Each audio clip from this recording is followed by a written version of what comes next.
Hello everyone, welcome to my channel.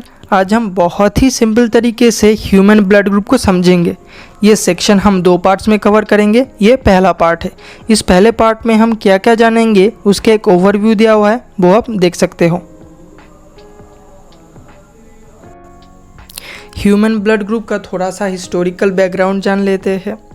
1900 में Karl Landsteiner ने human blood group का आविष्कार किया। उन्होंने क्या किया था, उन्होंने उनके जो स्टाफ्स थे, जो कर्मचारी थे, उनके रेड ब्लड सेल को और प्लाज्मा को मिक्स कर दिया था।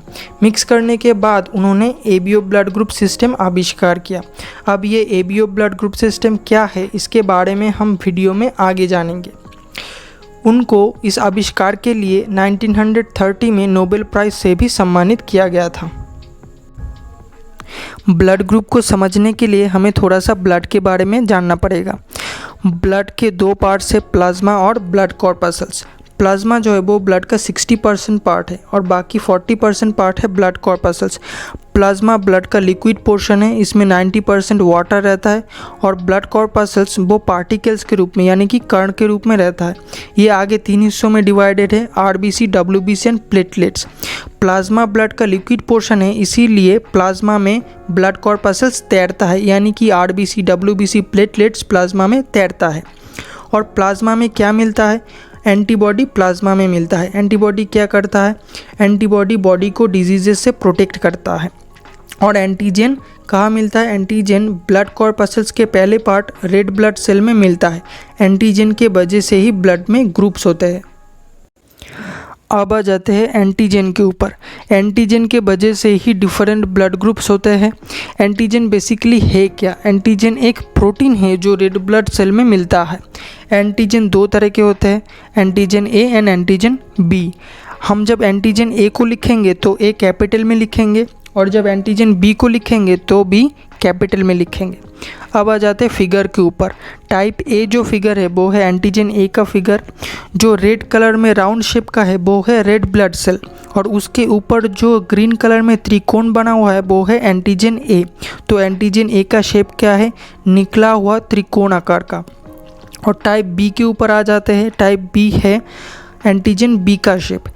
जो नीले कलर का राउंड शेप का निकला हुआ है वो है एंटीजन बी और जो रेड कलर में जो राउंड है वो है रेड ब्लड सेल और उसके ऊपर जो नीले कलर का निकला हुआ राउंड शेप में आकार है वो है एंटीजन बी का आकार। अब देखो, एंटीजन जो है वो रेड ब्लड सेल में मिलता है और रेड ब्लड सेल प्लाज्मा में तैरता है। तो प्लाज्मा में भी एंटीजन का ऑपोजिट टाइप का एक प्रोटीन मिलता है जिसको हम एंटीबॉडी कहते हैं। एंटीबॉडी भी दो तरह के होते हैं, antibody A and antibody B. हम जब एंटीबॉडी ए लिखेंगे तो ए स्मॉल में लिखेंगे और जब एंटीबॉडी बी लिखेंगे तो बी स्मॉल में लिखेंगे। अब आ जाते हैं फिगर के ऊपर। जो पहला फिगर बना हुआ है डीप ग्रीन कलर का वो है एंटीबॉडी ए का फिगर। अब उसके हेड की तरफ देखो तो त्रिकोण शेप का अंदर धंसा हुआ है, बिल्कुल ऑपोजिट है एंटीजन ए के शेप का। और अगर एंटीबॉडी बी की तरफ देखो जो लाइट ग्रीन में है, उसका शेप कैसा है, राउंड शेप का अंदर धंसा हुआ, जो कि एंटीजन बी का ऑपोजिट है। मैंने पहले ही कहा था कि ब्लड ग्रुप्स एंटीजन की वजह से बनता है। तो अगर किसी व्यक्ति के रेड ब्लड सेल में एंटीजन ए उपस्थित हुआ तो ब्लड ग्रुप ए होगा और एंटीजन बी उपस्थित हुआ तो ब्लड ग्रुप बी होगा। अगर दोनों ही एंटीजन रेड ब्लड सेल में उपस्थित हुए तो ब्लड ग्रुप ए बी होगा। अगर किसी व्यक्ति के ब्लड में कोई भी एंटीजन उपस्थित नहीं हुआ तो उनका ब्लड ग्रुप ओ होगा। अब आप नीचे फिगर्स के ऊपर आ जाओ। जो ए ब्लड ग्रुप है उसके रेड ब्लड सेल के ऊपर एंटीजन ए बना हुआ है और जो ब्लड ग्रुप बी है उसके रेड ब्लड सेल के ऊपर राउंड शेप का एंटीजन बी है। और जो ए बी ब्लड ग्रुप है उसमें त्रिकोण शेप का और राउंड शेप का antigen A and antigen B दोनों उपस्थित है। अब जो ब्लड ग्रुप ओ है उसमें कोई भी एंटीजन नहीं रहता, इसीलिए उसके रेड ब्लड सेल के ऊपर कोई भी एंटीजन नहीं है। अब देखो, ब्लड में अगर सेम टाइप के एंटीजन और एंटीबॉडी उपस्थित हुए तो क्या होगा। आप जानते हो कि एंटीजन जो है वो रेड ब्लड सेल में मिलता है और एंटीबॉडी प्लाज्मा में, और प्लाज्मा के अंदर रेड ब्लड सेल्स तैरता है। तो तैरने के बाद एंटीजन और एंटीबॉडी का टकराव होता है। अगर जब एंटीजन और एंटीबॉडी टकराएगा अगर सेम टाइप का एंटीजन और एंटीबॉडी हुआ तो वो आपस में जुड़ जाएगा। इसीलिए एक ही तरह के एंटीजन और एंटीबॉडी ब्लड में नहीं रहते।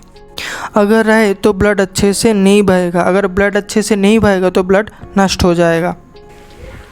अब आप देखो, जो एंटीजन ए है उसके साथ कौन सा एंटीबॉडी रह सकता है। एंटीजन जो ए है उसके साथ एंटीबॉडी बी रह सकता है। एंटीबॉडी बी का अगर आप शेप देखो तो वो राउंड शेप का है। तो एंटीजन ए के साथ एंटीबॉडी बी रह सकता है, अगर वो टकराए तो नहीं फंसेगा। और एंटीजन बी के साथ कौन रह सकता है, एंटीजन बी के साथ रह सकता है एंटीबॉडी ए, क्योंकि अगर आप देखो एंटीजन बी का शेप है राउंड शेप का और एंटीबॉडी ए का शेप है त्रिकोण शेप का, तो अगर वो आपस में टकराए तो नहीं फंसेगा। अब देखो, ए बी ब्लड ग्रुप में दोनों तरह के एंटीजन्स प्रेजेंट है, antigen A and antigen B.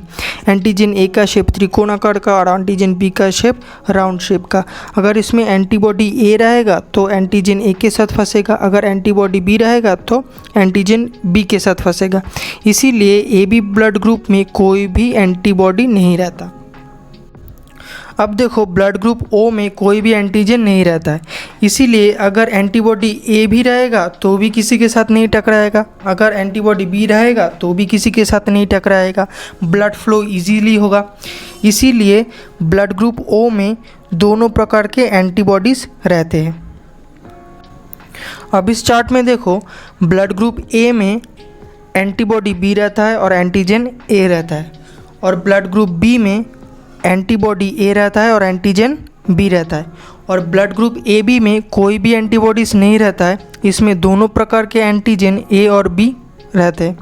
और ब्लड ग्रुप ओ में दोनों टाइप्स के एंटीबॉडी ए और बी रहता है और कोई भी एंटीजन नहीं रहता है। आप देखो, एंटीबॉडी का काम क्या है, बॉडी को डिजीजेस से प्रोटेक्ट करना, और ब्लड ग्रुप ओ में दोनों प्रकार के एंटीबॉडीज़ प्रेजेंट है और ब्लड ग्रुप ए बी में कोई भी एंटीबॉडीज़ प्रेजेंट नहीं है। तो ब्लड ग्रुप जिन लोगों का ब्लड ग्रुप ओ रहता है वो लोग थोड़ा सा कम बीमार पड़ते हैं, और जो ब्लड ग्रुप ए बी है उसमें कोई भी एंटीबॉडी नहीं रहता है, इसीलिए ए बी ब्लड ग्रुप वाले थोड़ा सा ज़्यादा बीमार पड़ते हैं। अब देखो, एंटीजन ए एंड एंटीबॉडी ए और एंटीजन बी और एंटीबॉडी भी एक साथ नहीं रह सकता, क्योंकि अगर वो एक साथ रहेगा तो आपस में जुड़ जाएगा। अगर वो आपस में जुड़ गए तो ब्लड फ्लो में दिक्कत होगा। अगर ब्लड फ्लो में दिक्कत होगा, अगर ब्लड फ्लो अच्छे से नहीं हो पाएगा तो ब्लड नष्ट हो जाएगा, यानी कि स्पॉयल हो जाएगा। ये जो प्रोसेस है, इस प्रोसेस को एग्लूटिनेशन कहते हैं। Thank you everyone for watching this. Blood group के अंदर बाकी बचे टॉपिक्स पार्ट 2 में आएंगे।